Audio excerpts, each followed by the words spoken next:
Bonjour, dans cette vidéo, on va faire une entrée plus sympathique. Bonjour. Dans cette vidéo, je vais vous présenter le blog christelbrouillet.com.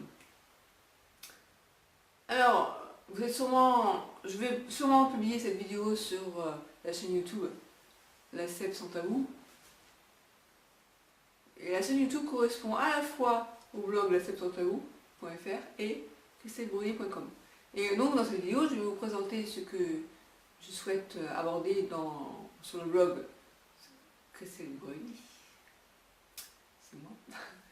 En fait, je voudrais parler des émotions, de la gestion des émotions, le lien entre corps et esprit, en fait, entre émotions, les chocs émotionnels qu'on peut avoir, le traumatisme, et son état de santé.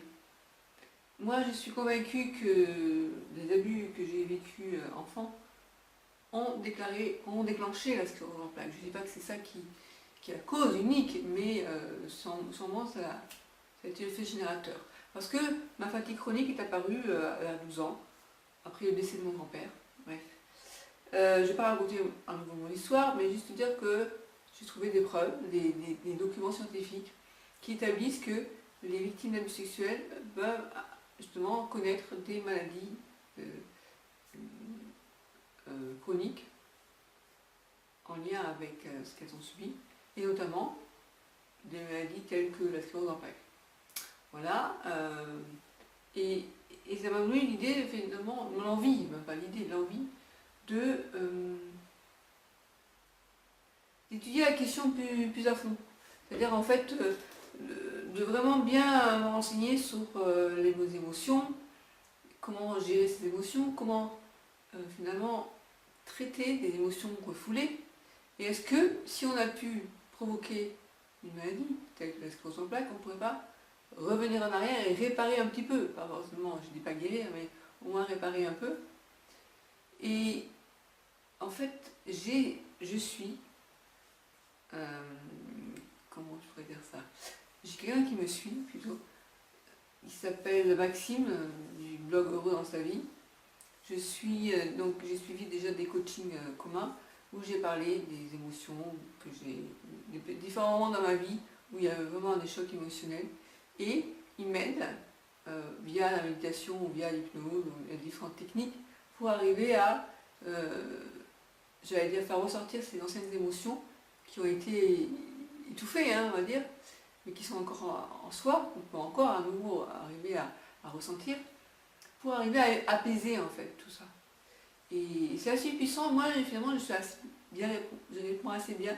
J'ai déjà aussi également suivi des séances d'hypnose humaniste. Alors c'est pas du tout l'hypnose comme on la conçoit, c'est plus proche de la sophrologie que de l'hypnose de rue, ok. Et ça m'a vraiment beaucoup fait progresser, mais rapidement, et c'est ça qui a été notamment, qui a participé à ce que j'ai repris du poids. Là, j'ai repris 8 kilos et je les ai gardés. Donc je suis passée de 39 à 47 kilos, c'est quand même assez impressionnant. Même le médecin, il était là, il ne comprenait rien. Donc oui, ça marche, ça peut marcher, ça peut aider. Et donc sur ce blog, on va parler de tout ça. Et plus que de parler, on va expérimenter. Je vais vous faire expérimenter une séance de méditation, d'hypnose, de relaxation, tout ce qui peut nous aider à se sentir mieux dans son corps finalement et avoir la tête, l'esprit beaucoup plus apaisé. En tout cas, réfléchissez vous-même. Est-ce qu'il y aurait un lien entre les émotions que vous auriez pu vivre enfant, ou au moment où, quelques temps avant l'apparition de la maladie, qui aurait pu être un déclencheur de la sclérose en plaques? Posez-vous la question et répondez-moi dans les commentaires ci-dessous. Ce serait intéressant qu'on en discute. Voilà. Donc c'est tout ce que j'avais à dire pour le moment, et je vous dis à bientôt sur le blog et sur la chaîne. Ciao!